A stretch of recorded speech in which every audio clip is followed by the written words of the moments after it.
Bonsoir, bienvenue sur la chaîne Maïs Real Vision. Donc ce soir, on va parler du match entre le Real Madrid et Celta Vigo. Mais avant tout, si tu kiffes, tu t'abonnes. Si tu kiffes pas, tu t'abonnes aussi. T'inquiète, le foot, c'est une philosophie. Je te donne la mienne, donne-moi la tienne. Donc le Real affronte Celta Vigo à l'extérieur. Au match aller, c'est Vigo qui a tapé le Real 2-0. Donc là, le contexte est le suivant. Le Real est deuxième à 4 points du FC Barcelone. Le Real a enregistré une blessure grave, celle de Rodrigo. Il en a pour 10 mois, 1 an. Sous fond d'une blessure d'Mbappé. Donc il y a tous les sons de cloche. Il sera prêt pour le match aller contre City. Il sera prêt pour le match retour contre City. Il ne sera pas prêt. Il faut l'opérer. On ne l'opère pas. Il va rater le mondial. Il sera présent pour le mondial. Le prochain rassemblement de l'équipe de France, il va y aller, mais il ne pourra pas jouer. Ou il pourra jouer, ou il ne pourra pas jouer parce qu'il y a les sponsors, pas sponsors. Le cirque médiatique autour d'Mbappé, sa blessure, que ce soit côté Real Madrid ou côté équipe de France pour la Coupe du Monde, le cirque il a commencé. Un joueur un peu moins médiatique est concerné aussi par ce cirque, c'est Bellingham, qui lui a été blessé un peu plus tôt. Et donc sa blessure est plus grave que ce qu'on imagine. Donc il a un peu la même problématique Mbappé. On ne connaît pas vraiment sa date de retour. Lui, il n'est pas en odeur de sainteté avec sa sélection en Angleterre avec Tuchel. Donc voilà. On a abordé ce match contre Vigo. J'ai entendu beaucoup de choses au niveau des compositions d'équipe. J'ai entendu parler d'un fameux 4-3-3. Ce qu'il faut savoir, c'est que Celta Vigo est sur une très bonne dynamique. Celta Vigo, c'est 4 victoires d'affilée consécutives. Ce qui n'est pas le cas du Real qui vient d'enchaîner 2 défaites consécutives en Liga. Celta Vigo, ça a été le premier tombeur du Real au match aller en 2025 sous l'ère Xabi Alonso. Celta Vigo, ils sont 6e au classement. Et ça va être un dépassement périlleux. Périlleux pourquoi? Par rapport au contexte. Le contexte, c'est tu es deuxième à 4 points du FC Barcelone, mais dans un marasme, dans une ambiance de fou. C'est le chaos avec ce changement de coach qui a eu lieu en pleine saison. On a perdu Xabi Alonso, on a Arbeloa, on a perdu plein de matchs, il n'y a pas de jeu.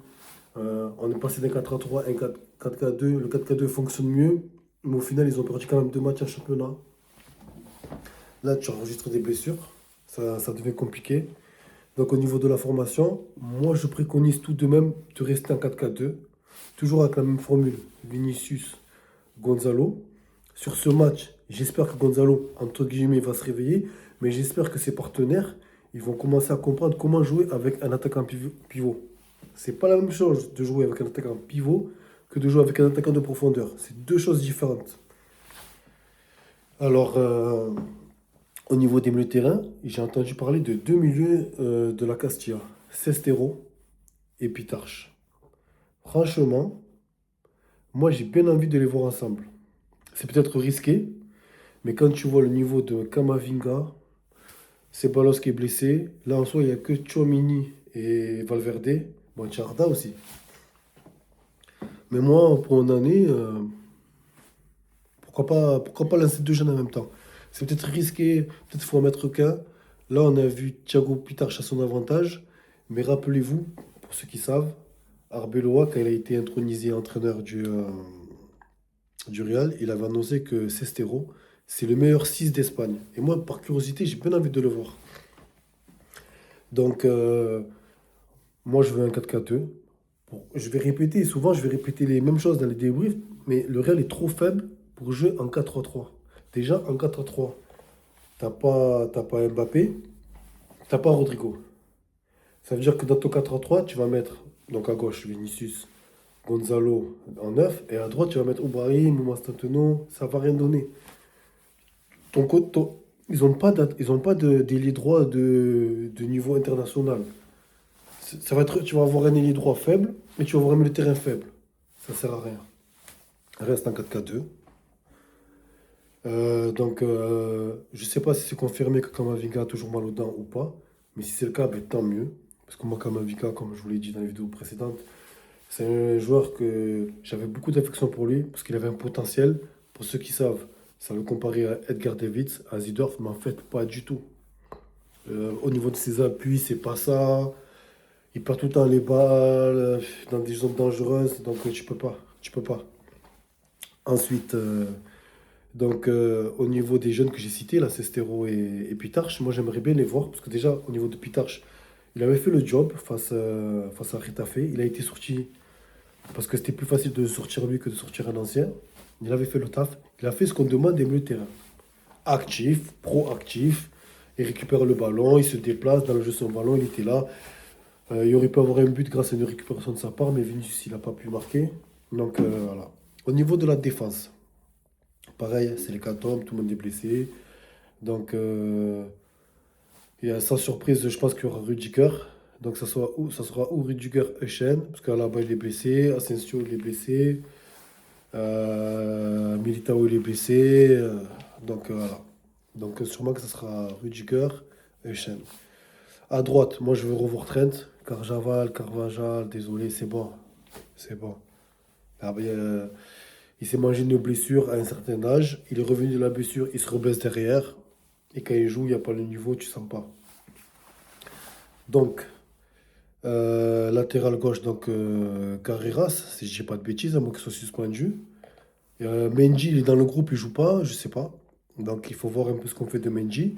Et il y a le cas Fran Garcia également, hein. Fran Garcia également, il est dans le groupe et il joue pas. Donc, ça aussi, c'est à surveiller. Donc, je vais revenir aussi sur ce qui se passe entre demain et le 22 mars. Donc, demain, tu joues contre Vigo. Ensuite, le mois d'après, match aller contre City. Ensuite, un match en championnat, c'est contre Elche. Elche, c'est comparable à Osasuna, c'est comparable à Getafe. C'est-à-dire que tu penses que tu vas gagner, mais tu peux perdre.